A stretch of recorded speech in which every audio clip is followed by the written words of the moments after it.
사연 많은 한 여성의 삶을 소개하려고 합니다. 부모의 반대로 죽도록 사랑하는 사람이 있어서 결혼을 했습니다. 그리고 5년 만에 이혼을 했습니다. 가장 사랑했던 맏아들이 25세에 버클리 대학을 다니다가 꽃 같은 나이에 감기가 걸린 줄 알고 치료했으나 19일 만에 죽었습니다. 본인도 갑삼성이라고 하는 암 선고를 받고 인생을 살고 있습니다. 5살 된 아이가 하나 있는데 이 아이는 특수 자폐 판정 받아서 힘든 하루하루를 삽니다. 이 미나라고 하는 이분은 결국에 눈에 실명이 와서 앞을 볼 수 없는 이런 상황까지 가게 되었습니다. 그는 53년의 세상을 살면서 시련의 일생을 살아왔습니다. 첫 결혼한 다음에 30년 세월 흐른 동안에 웃는 날보다 가슴 치며 아파하는 날이 더 많았고 우는 날이 더 많았습니다. 이 사람은 바로 우리나라의 그 유명한 이어령 박사의 딸 이민아 씨입니다.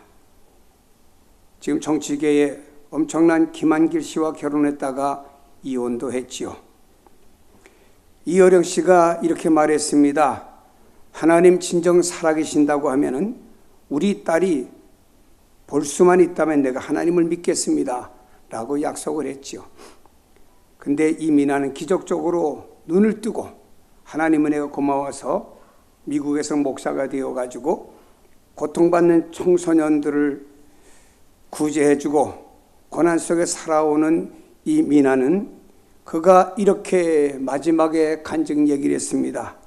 모든 시련과 고난은 내게 축복이었다라는 말을 남겼습니다. 그는 미국과 아프리카, 남미 그리고 중국 마약과 술에 빠진 청소년들을 구제 활동하기 위해서 검사로 있다가 변호사로 있으면서 많은 일을 감당하다가 하나님의 부르심을 받고 53세 나이로 주님 품에 안긴 여성입니다. 그가 남긴 모든 말들이 많이 있습니다마는 저는 그분의 마지막 이야기 가운데 내게 모든 고난과 시련은 축복이었다는 말씀이 너무 가슴에 닿는 말씀으로 남고 있습니다. 본문에도 한 사람이 참 병으로 인해 고통당하고 고칠 수 없는 이런 질병 속에서 결국에 축복으로 바뀌어지는 내용을 우리에게 소개하고 있습니다. 한 나라의 왕의 오른팔과 같이 국방부 장관의 역할을 감당하고 있습니다. 대단한 권력을 한 손에 거머쥐고 있는 큰 용사였습니다. 왕 다음에 엄청난 권력을 가진 실세입니다. 이 사람의 말 한마디면 산천초목이 벌벌 떨 정도의 대단한 사람이죠. 그러나 그가 나병 환자가 되었습니다. 불치병 속에서 하루하루를 살아가고 있습니다. 그는 아마 이렇게 생각하는지 모릅니다. 내가 차라리 일반인으로서 건강하게 사는 게 낫지 이런 불치병 속에서 사는 게 아니다라고 생각하는지도 모릅니다. 이런 나만이라는 사람은 그의 운명이 확 바뀌어지는 놀라운 한 사건을 만나게 됩니다.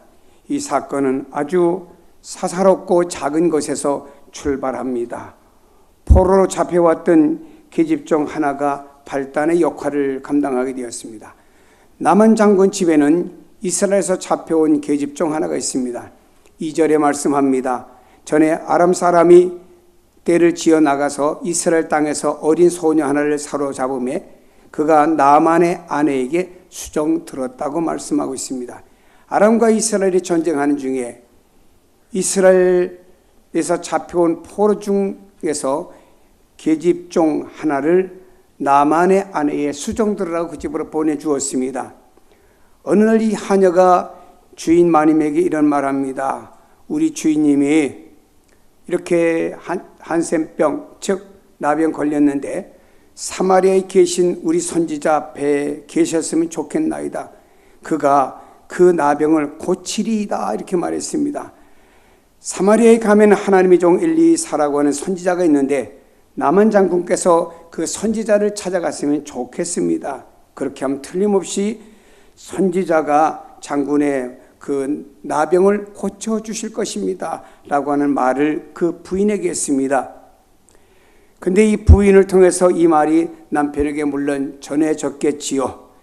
이런 상황 속에서 지푸라기라도 잡고 싶은 심정 아니겠습니까? 당시 의학으로 나병이라는 병은 고칠 수가 없는 병이지요. 지금 이 계집종이 하는 말을 가만히 성경의 앞뒤를 살펴보면은 나만의 문둥병을 고칠 수 있는 방법은 오직 한 가지밖에 없다고 하는 확신을 갖게 되었습니다. 나만이 엘리사 선지자를 찾아가기만 하면 틀림없이 고침을 받을 수 있을 것이라고 하는 확신을 갖고 말하게 된 것입니다. 여러분, 만일에 이 어린아이가 어정쩡하게 말을 했다고 하면은 아마 이 나만 장군이 엘리사에게 찾아갔겠습니까? 아니, 그 부인이 그 남편에게 이런 내용을 전했겠습니까? 전하지도 않았겠죠. 그러나 이 계집종이 하는 말을 들어보면 보통 야무진 게 아니고 확신을 가지고 이야기하는 그 눈초리와 그의 표정 속에서 무엇인가를 느끼게 되었습니다. 여러분이 이와 같이 확신 있는 말이라든지 믿음의 말이라든지 살아계신 하나님의 역사를 드러내는 신앙을 가진 이런 말, 이것이 이 계집종에게 있었던 것입니다. 여러분, 이 계집종은 하찮은 계집종에 불과했습니다. 남의 집에서 그 주인 마님의 일을 도와주고 허드렛 일을 하는 그저 보잘것없는 아이였습니다. 그러나 그가 믿음의 확신을 가지고 그가 말한 그 내용을 통해서 이 가정에는 놀라운 기적 역사가 일어나게 되었습니다. 첫째로는요, 나만 장군의 문둥병에서 치료를 받게 된 기적이 일어났고요. 두 번째로 나만 장군이 하나님을 믿게 되는 기적이 영적으로 나타나게 되었고요. 세 번째로는 아랍 국가의 귀족들 사이에서 이 소리가 퍼져나가면서 많은 그 귀족들이 하나님께로 돌아올 수 있는 기회가 되었다고 하는 것은 이 계집종 하나의 한 일이 굉장한 사역이었다고 하는 것을 볼 수가 있습니다. 그렇습니다. 우리는 믿음의 사람 한 사람의 확신에 찬 말을 가지고 전해줄 때 이것을 계기로 해서 놀라운 하나님의 역사가 진행될 수 있다는 사실을 알기를 바랍니다. 항상 우리의 마음과 입술에 그러므로 어떤 말을 하느냐? 우리의 말과 입술에는 믿음의 말을 해야 되고 소망의 말을 해야 되고 사랑의 말을 해야 되고 우리는 하나님의 말씀 안에서 확신찬 말을 해야 될 줄로 믿습니다. 이것이 작은 것 같지만 큰 역사를 만들어냈습니다. 신약에 와서도 보면은 한 소년이 보리떡 5개와 물고기 2마리를 주님 손에 들려드리도록 드렸습니다. 이것은 한 소년의 도시라고 끝난 것이 아니고 장정만 5,000명이 먹고도 남는 기적의 역사가 일어난 것은 작은 것 같지만 이 작은 것이 하나님에 의해서 큰 역사를 일으키는 것을 볼 수가 있습니다. 남미의 베네수엘라에 버려진 한 소녀가 있습니다. 부모님이 없습니다. 할머니 손에서 크는데 할머니는 날마다의 알코올 중독자입니다. 술 먹고 이 소녀를 때립니다. 집에 있을 수가 없어 이 소녀는 결국에 가출을 하게 됩니다. 그는 마약을 배달합니다. 심지어는 가서 남의 걸 도둑질합니다. 그리고 소매치기도 합니다. 이래가면서 하루하루에 빵 몇 개로 그저 생애를 이어가고 있습니다. 그 어느 날 어떤 계기에 어떤 악기를 훔치려고 했던 계기가 되었습니다. 그 악기는 클라리넷이라고 하는 악기를 훔치려고 하다가 결국에 안 됐지요. 그래서 세월이 지나다가 어떠가다가 이 마로아라고 하는 소녀가 클라리넷을 접하게 되었습니다. 그래서 과거에 자기가 클라리넷 훔치려고 했던 그 사람 통해서 레슨을 받게 되었고 이 마로아라고 하는 여성은 엄청난 클라리넷 주자가 되었으니 세계를 움직이는 여성이 되었다는 이야기 속에서 버려진 작은 소녀 하나가 큰 일을 감당하는 놀라운 역사를 일으키는 것을 우리 사회 속에서 얼마든지 볼 수가 있습니다. 그러므로 여러분 작은 것 하나 소홀히 여기서는 안 됩니다. 주님께서는 작은 것이 소중하기 때문에 이런 어린아이와 같이 되지 않으면 하나님 나라에 들어갈 수 없다 그러면 작은 것을 소중하게 말씀했고요. 지극히 작은 것에 충성하는 사람이 큰 것에도 충성할 수 있다고 주님 말씀하셨습니다. 근데 이런 나만에게 어느 날에 만남의 축복을 하나님으로부터 선물을 받게 되었습니다. 그의 인생의 최대의 절망, 죽고 싶은 절망, 운명이 완전히 바뀌어지는 큰 복을 받는 계기가 되었습니다. 이 나만 장군은 만남의 복을 받게 된 사람입니다. 이스라엘과 전쟁에서 사로잡혀온 계집종 그 하녀 한 사람으로 인해서 축복의 전환점이 이루어지게 됩니다. 만일에 나만이 이 하녀를 만나지 못하였다고 하면 나만의 운명은 비참한 모습으로 이 세상을 살다가 그 한센병으로 마감할 수밖에 없었을 것입니다. 여기서 우리는 아주 중요한 사실을 발견해야 됩니다. 내가 만나고 있는 한 사람, 그 한 사람으로 인해서 내 운명이 바뀌어질 수도 있습니다. 나락에 떨어질 수도 있고 영화로운 삶으로 바뀌어질 수도 있습니다. 나만은 계집종을 만났습니다. 계집종으로 인해서 엘리사를 만나게 되었고 엘리사를 통해 하나님을 만나게 되었고 하나님을 만남으로 말미암아 영육 간의 구원을 얻는 역사가 일어나게 된 줄로 믿습니다. 오늘 내가 만나는 사람 소중하게 생각하세요. 지금 내가 만나고 있는 사람 분명히 중요하고 소중한 사람들입니다. 그래서 우린 그 사람들에게 이해해주고 너그럽게 대하고 사랑으로 인간관계를 잘 가져가는 것이 중요한 것입니다. 사람을 만나는 것이 큰 복이라고 하는 것입니다. 사람을 다시 말해 잘 만나는 것이 큰 복이지요. 엘리사는 엘리야를 만남으로 말미암아 엘리야 다음에 간 큰 하나님의 선지자가 되었고요. 바울이라고 하는 사람은 디모데를 만남으로 해서 믿음의 아들 디모데가 바울의 일을 이어서 초대교회에 놀라운 일을 감당하는 사람이 되었습니다. 여러분 인생 살면서 만남의 축복이 있기를 축원합니다. 만남의 축복이 있기를 바랍니다. 더 중요한 것은 여러분의 자녀들이 인생을 살아가면서 만남의 복이 잘 이루어지길 바랍니다. 누구를 만나느냐에 따라서 달라집니다. 까만색을 만나니까 여러분 자녀도 까매지고 하얀색을 만나니까 여러분 자녀도 하얘지고요. 여러분 자녀들이 어떤 면에서 울컥하는 선교의 놀라운 역사를 경험하게 되면 말이에요. 여러분 자녀도 그런 귀한 일에 쓰임을 받게 되는 아름다운 역사를 이루게 됩니다. 우리 인생이 이렇게 놀랍게 변화되게 되는 것입니다. 어떤 만남의 기회라고 하는 것이 우리에게는 너무나 소중한 것이죠. 그런데 성경은요, 하나님만이 사람을 살리고 죽일 수 있다고 우리에게 말씀하고 있습니다. 계집종으로부터 엘리사 선지자를 찾아가면 나을 수 있다고 하는 말을 들은 나만에게는 한 줄기의 희망의 빛이 이루어지게 되었습니다. 야무지고 당돌하기까지 한 계집종의 말에 여기 있는 나만의 말이 움직이기 시작했습니다. 부인을 통해서 들었지만 아마도 나만 장군이 그 계집종을 불러다가 네가 한 말이 무슨 말이냐 재차 확인했을 것 아니겠습니까? 여러분요, 나만 장군은 자기가 섬기는 아람 왕에게 이런 자초지경을 얘기했습니다. 왕은 그 말을 듣고 선물과 친서를 보내가지고 이스라엘 왕에게 또 보냈습니다. 근데 이 서신을 받은 이스라엘 왕은 통곡합니다. 아마도 아람 나라가 이것을 빌미로 전쟁을 시작하려고 하는 생각을 갖게 되었습니다. 이스라엘 왕이 그 글을 읽고 자기 옷을 찢으며 이렇게 고백을 합니다. 내가 사람을 죽이고 살리는 하나님이냐? 그가 어찌하여 사람을 내게로 보내 그 나병을 고치라고 하느냐? 이런 그 반응을 보였죠. 여기 성경에 보니까 이스라엘의 왕이 말합니다. 하나님은 사람을 죽이고 살리는 하나님이라고. 그렇습니다. 히스기야라고 하는 사람은 병들어서 죽을 수밖에 없는 사람이 하나님에 의해서 살아났습니다. 그런가 하면 신약에서 아나니아와 삽비라라고 하는 사람은 하나님을 속이고 성령을 속이고 베드로를 속이려고 하다가 아나니아 삽비라 부부는요 저주받아서 두 부부가 중도에 죽고 말았습니다. 인간의 살고 죽는 것은요 하나님에게 달려 있습니다. 내가 아무리 애써 오래 살려고 해도 하나님이 데려가면 가는 거고요. 내가 아무리 죽고 싶어도 하나님이 살으라면요 12층에서 떨어지다가 나무에까지 걸려갖고 살더라고요. 사람은 여러분 사람이 죽고 사는 것은 사람에게 있는 것이 아니고 하나님에게 있다는 사실을 믿으시기를 바랍니다. 그래서 우리는 하나님께 건강이나 삶을 위해서 기도해야 됩니다. 근데 이스라엘 왕은 이렇게 통곡하고 있습니다. 아람 왕이 편지를 보내서 이 글이 당신에게 이르거든 당신은 그 나만 장군의 나병을 고쳐주소서, 이 편지를 보내왔습니다.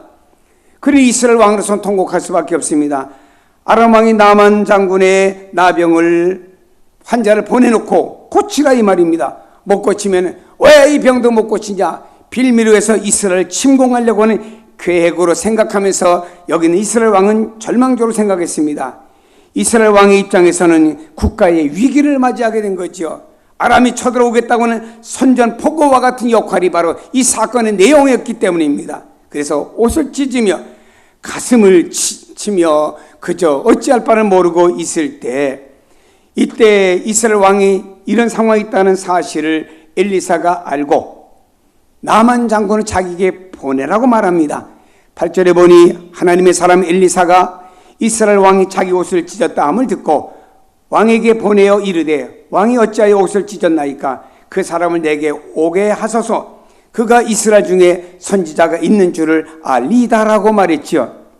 왕이 해결할 수 없는 문제, 국가가 해결할 수 없는 위기, 인간의 힘으로 해결할 수 없는 절망의 순간에도 하나님의 사람은 두려워하지 아니한다고 하는 것입니다. 여러분, 우리나라에서는 지금 여러 가지로 두려움에 쌓여 있습니다. 뉴스를 들으면은 남과 북의 문제를 가지고 북한에서 위협하는 여러 가지 내용들이 우리의 마음을 서늘하게 만들어 줍니다. 그러나 이런 가운데서도 하나님의 사람들은 두려워하지 않습니다. 왜냐?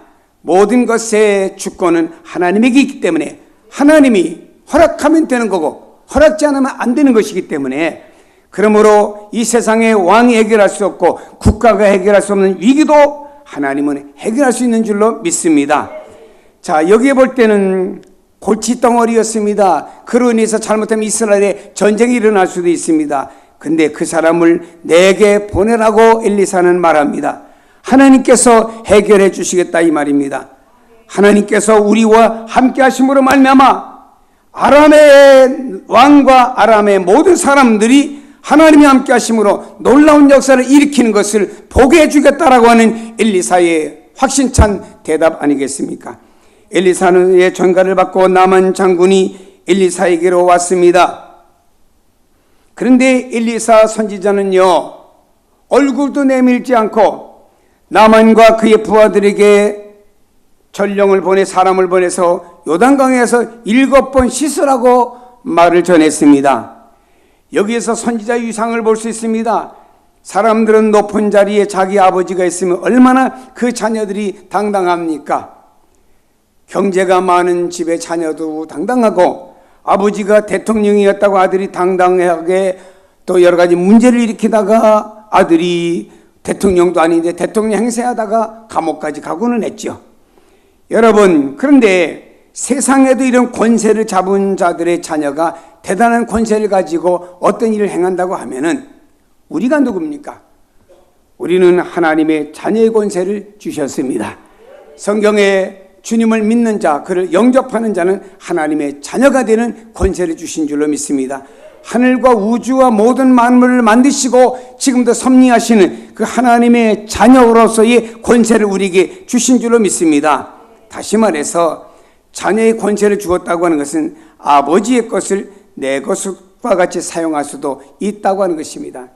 자, 미국의 어떤 아들이 어느 날 가서 운전 면허증을 따왔습니다. 이 아들이 아버지에게, 아버지, 내가 면허증을 따왔으니까 아버지 자동차를 운전하고 싶으니까 좀 운전하게 해주세요 하면은 어떤 아버지들, 대다수의 아버지는 그래 한번 운전해봐라 줄 것입니다. 왜냐? 아버지의 아들이기 때문에 그 아들이 아버지 것을 누릴 수가 있다고 하는 것 아닙니까? 오늘 우리가 하나님의 자녀라고 하면은 하나님의 것을 우리에게 누릴 수 있는, 사용할 수 있는 권한을 주셨다고 믿으시기 바랍니다. 그래서 만물을 만드시고 하나님께서 모든 만물을 다스리는 권세를 우리 사람들에게 주신 것입니다. 그런데 여러분, 우리는 이 땅에서 만왕의 왕이신 하나님의 자녀로서 당당한 권세를 가지고 삶을 살아가야 되는데 그렇지가 않아요. 이 말씀을 교회에서는 확실히 믿고 믿음을 갖는데 세상 나가보면요, 하나님이 세상 권세만도 못하고 하나님의 세상에 과학만도 못하고 하나님의 세상에 어떤 돈만도 못한 우리의 마음이 유칙된 속에서 살아가는 사람들이 있다라고 하는 것입니다. 아닙니다.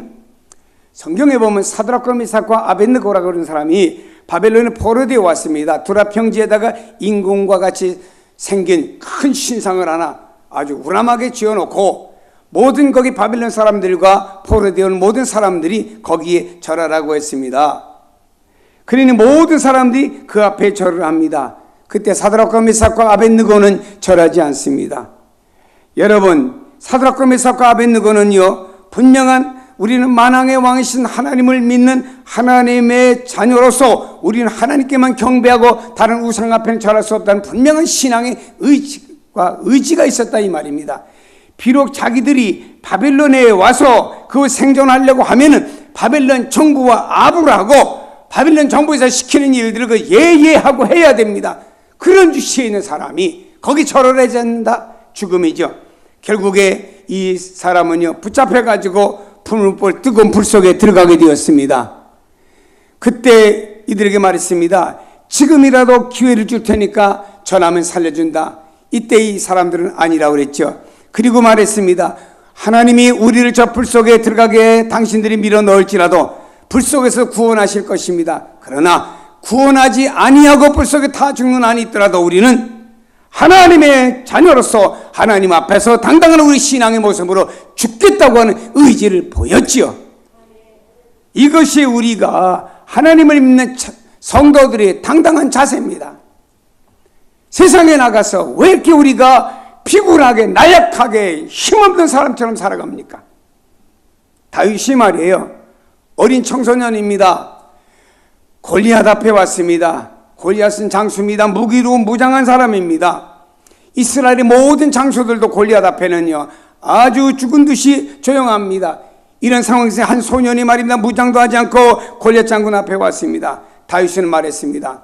당신은 칼과 창과 당신의 힘을 가지고 왔지만 나 다윗은 만군의 여호와 이름을 가지고 나왔다가 분명한 신앙의 의지, 나는 여호와 하나님을 믿는 사람입니다. 신약으로 말하면 우리는 하나님 아버지를 믿는 사람입니다. 나는 주 예수 그리스도 십자가에 죽으시고 부활하신 그 예수를 믿는 그 믿음의 사람으로 세상을 나간다라고 하는 믿음을 보시길 바랍니다. 성도 여러분이요, 예수 믿는 성도들의 위상이 세상에서 추락하지 좀 맙시다. 세상 속에 나가서 우리는 하나님을 믿는 믿음의 자녀로서 당당하게 살아가시길 바랍니다. 현실이 어떠하든지 간에 우리는 당당한 신앙의 의지의 모습이 있어야 될 줄로 믿습니다. 엘리사의 위상은요, 엘리사에게서 나온 것이 아닙니다. 그가 믿는 하나님으로부터 나온 줄로 믿습니다.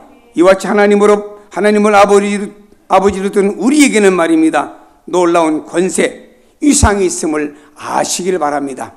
하나님이 우리의 아버지십니다. 그 하나님 우리를 택하여 불러주셨고 그 아버지께서 우리를 실어 버리는 일이 없겠다고 말씀하여 주셨습니다. 그렇습니다. 그러므로 살아가는 여러분 따라합시다. 하나님의 자녀로서 하나님을 우리 아버지로 둔 사람은 세상에서 두려워하지 말아야 합니다. 세상에 다소의 우리 부족과 연약이 있을지라도 그것 때문에 두려워하거나 절망하거나 낭망해서는 안 된다는 말씀이지요. 자, 엘리사가 종을 시켜 나만에게 요단강에서 7번 씻으라고 하니까 이제는 나만의 자존심이 발동되기 시작했습니다. 아니, 나와서 정중히 허리를 굽히고 인사를 좀 하고 조그만 나라의 이 선지자가 그리고 와서는 내가 아픈 그 환부에 손을 얹고 기도할 줄 알았는데 코빼기도 베지도 않고 저 요단강에서 7번 목욕하라고. 아니, 우리나라는 요단강보다 더 깨끗한 물들이 있는데 내가 왜 여기서 야 그냥 가자. 그의 자존심이 완전히 땅에 떨어지니까 이런 표현을 가져올 수밖에 없었습니다. 나만이 가지고 있던 자존심은 이런 것들이지요. 이스라엘보다 강한 아람의 장군이 왔는데 약한 나라 보잘것없는 엘리사인지 뭔지 하는 녀석이 나와서 건방을 떨어 보이지도 않고 이러고서는 생각을 했죠. 그리고 자기 부하들이 있는 자리에서 내가 수치를 당했다, 자존심이 무너졌다고 생각했습니다. 왜냐? 여기 왕의 총애받는 장군이었습니다. 아람 국가의 영웅이었습니다. 번쩍번쩍하는 훈장을 달고 다니는 사람이에요. 그가 부하들 앞에서 말입니다. 선지자가 나와서 환영을 해주지 않고 가서 씻으라고 체면이 다 구겨진 겁니다. 그러니까 그냥 돌아가자고 나만이 자존심 상해서 말한 것입니다. 여러분, 그냥 돌아갔으면 나만은 평생 이 병으로 살다가 죽었을 것입니다. 우리는 기억해야 됩니다. 하나님 앞에서 자존심은 장애물이 될 뿐입니다. 우리들이 하나님의 축복을 받기 위해서, 하나님의 능력을 받기 위해서는 나의 쓸데없는 자존심을 다 버려야 합니다. 사도 바울은 대단한 자존심 있는 사람이, 학력적으로 가말리엘 문화에서 최고의 학문을 공부했습니다. 철학적으로 그는 대단한 철학가입니다. 그는 당시에 이 세상 권력적으로 로마의 시민권을 가진 사람입니다. 이랬던 바울이 주님을 만난 다음에는 다 뒤의 것을 잊어버렸고 배설물로 쓰레기처럼 소대변처럼 버렸다 이 말입니다. 사랑하는 여러분, 자존심이라고 하는 건요, 하나님의 축복과 그리스도의 구원의 기쁜 소식을 만나지 못한다고 하는 장애물이 된다는 사실을 알아야 됩니다. 그래서 여리고라고 하는 지역에 예수님이 가셨을 때 그 지역의 세리장이라고 부를 만큼 그래도 사회적인 인사였던 사케오는 주님을 만나기 위해서 뽕나무 위에 올라갔습니다. 온 동네 사람들에게 손가락질을 받던 사케오가 뽕나무 위에 올라가요? 더 수치거리였죠. 모든 사람들이 수근거립니다. 글쎄, 애들이나 노는 나무 위에 어른이 올라갔대. 그것도 사케오가 올라갔대. 저러고도 이 지역의 지도자야? 뭐 온갖 비난의 화살이 다 쏟아졌겠지요.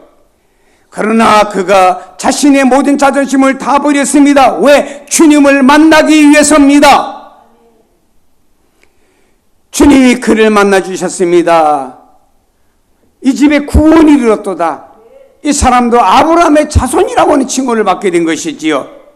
사랑하는 여러분이요, 우리는 두 손 높이 들고 주님 앞에 항복하고 주님 앞으로 나오면서 자존심이고 뭐고 다 내려놓으세요. 세상에 거 우리가 가지고 있으면 뭐 이렇게 많이 있겠습니까? 세상에 우리가 능력 있으면 얼마나 능력 있겠습니까? 저는 요즘에 TV 뉴스를 보면서요, 속이 좀 상해가지고요, 알파고인지 무슨 고인지 미스고인지 아주 이세돌이 3번씩이나 이겼더라고요. 이세돌이가 이길 수 있다고 그랬는데 지더라고요. 좀 기분이 안 좋아. 야, 인간이 말이야, 만드는 어떤 프로그램 속에 인간이 지고 있다. 이런 앞으로 인간이 무엇에 속박을 받고 살겠는가 생각도 해봤습니다만은 또 반대로 생각해봤어요. 그래, 이 알파고 안에는 각종 이 바둑에 대한 프로그램이 다 입력이 되었습니다. 그래서 이는 그 프로그램에 의해서 움직이다 보니까 그 고수도 이기더라고요. 그래, 여러분, 우리는요, 저는 이렇게 적용을 해봤어요. 성령에 의해서 다 내 안에 있는 모든 것들이 입력이 돼가지고 성령님의 프로그램 속에 내가 딱 들어간다고 하면은 세상의 모든 걸 다 이길 수 있더라고요. 그게 안 되니까 지는 거예요, 우리가. 사랑하는 여러분, 우리가 주님 앞에 자존심 좀 다 내려놓고 사세요. 아무것도 아닌 자존심, 그것 때문에 가정에 문제가 생기고 공동체에 문제가 생기고 그것 때문에 교회에 문제가 생기는 경우가 얼마나 많은지 모르는데, 이것을 내려놓을 때, 자존심을 내려놓을 때, 자존심이 부서질 때 거기에 하나님의 축복의 역사가 일어나는 줄로 믿기를 바랍니다. 문제 해결의 지름길은요, 오늘 본문에 순종이라고 가르치고 있습니다. 엘리사의 말을 듣고 나만은 부하들이 그에게 권면합니다. 내 아버지여, 선지자가 당신에게 큰일을 행하라고 말하였다면 행하지 아니하였으리까. 하물며 당신에게 이르기를 씻어 깨끗하라 하라 함이 니니까 라고 말했죠. 다시 말해, 나만에게 용기를 주어서 순종하라고 말하는 것입니다. 아니, 장군님이요, 당신에게 더 어마어마한 일을 시켜도 할 것 아닙니까? 그런데 저 물에 가서 7번 목욕하는 거 뭐 대단합니까? 그 목욕 좀 하시면 되지 않겠습니까? 라고 옆에서 이제까지 왔던 모든 하인들이 말입니다, 용기를 주고 하시라고 합니다. 그러니까 이때 나만 장군이요, 그 부하들이 다 보는 앞에서 이제까지 자기 몸에 이 나병과 가리워진 그 모든 옷을 하나씩 벗기 시작합니다. 얼굴의 것을 벗습니다. 옷을 다 벗으면 온 몸에 말입니다. 그냥 썩고 냄새나는 그 모습이 드러나기 시작합니다. 수치스러웠지요. 이게 자존심을 내려놓는 거예요. 수치스러웠지요. 다 내려놓았습니다. 그리고 선지자의 말에 의해서 몸을 물에 담그는 일만 남았고 담그었습니다. 여러분요, 이 요단강은요, 훗날에 예수님께서 세례 요한에게 세례를 받으신 그 강이 아닙니까? 나만이 요단강물에 7번 몸을 담궜다가 나왔을 때, 순종했을 때 기적이 일어났습니다. 그래서 오늘 본문에 이렇게 증언하고 있습니다. 나만이 이래 내려가서 하나님의 사람의 말대로 요단강에 7번 몸을 잠그니 그의 살이 어린아이 살과 같이 회복되어 깨끗하게 되었더라. 나만이 말입니다. 요단강에 내려갔습니다. 하나님의 사람의 말대로라고 그랬습니다. 성도 여러분이 오늘날 성경에 말씀하시고 성경을 가지고 주의 사자들이 이렇게 전하고 권면해주면 아멘할 줄 좀 아세요. 거기에 하나님의 축복이 있고 하나님의 능력과 하나님의 기적이 거기에 임하는 거예요. 자기의 신앙과 자기 방법을 가지고 기껏 말해줘도 글쎄요, 목사님 말씀은 그러시고 성경 그래도 저의 삶이 이래서요. 그때 아주 팍 힘 빠져야 아주. 여기 있는 나만은요, 하나님을 믿는 사람도 아니었습니다. 이제 여기 와서 최초로 엘리사의 말을 듣게 된 사람입니다. 그는요, 하나님의 사람의 말대로 요단강에 내려가서 7번 몸을 잠궜더니 그 살이 회복되었는데 어른의 살로 회복된 것도 아닙니다. 어린아이의 살이죠. 어린아이의 살 얼마나 예쁘고 포동포동하고 여러분 그 손주 손녀들을 보려대 되고 그 얼마나 예쁜 살들입니까? 그렇게 깨끗하게 회복되었다고 말씀하고 있습니다. 하나님의 뜻을 받아 전하는 모든 일에 순종하시기를 축복합니다. 이 사람은 이방 나라의 군대 장관이었습니다. 여기에 나타난 축복, 하나님의 절대적인 축복, 이 사건이요, 성경 끝나는 것이 아니고 누구든지 믿는 자에게는 놀라운 역사가 양상은 다르지만 나타난다는 사실을 믿기를 바랍니다. 여러분이요, 오늘 처음 예수 믿고 초신자에게도 이런 능력이 일어날 수 있다고 하는 기적을 보여주신 것입니다. 왜입니까? 나만 장군은 초신자도 아니에요. 아예 이방 사람이 와서 여기에 엘리사의 말을 듣고 행한 것뿐이었습니다. 그럼에도 이런 하나님 놀라운 역사가 일어났습니다. 여러분, 초신자에게도 하나님 놀라운 역사가 임할 수가 있는데, 그렇다고 하면 하나님이 선택하여 부르신 우리들에게는 주님의 권능을 믿기만 하면 모든 문제를 해결받을 수 있다는 증표가 본문의 말씀인 줄로 믿습니다. 사랑하는 여러분, 하나님의 살아계신 말씀을 믿으시고 순종하시기를 바랍니다. 성경은 하나님 놀라운 역사는요, 순종을 통해서 역사가 일어났어요. 아브라함의 순종을 통해서 이스라엘 민족이 형성이 되었고요, 예수 그리스도의 십자가에 죽기까지 순종을 통해서 많은 영적인 주님의 백성들이 만들어졌다라고 하는 것입니다. 순종을 통해서 놀라운 역사가 일어나기 때문에 따라합시다. 순종은 모든 문제 해결의 지름길입니다. 믿습니까? 그러므로 여러분 삶 속에는 모든 삶 속의 문제가 하나님으로 말미암아 해결받고 축복받는 성도가 되기를 주의 이름으로 축원합니다.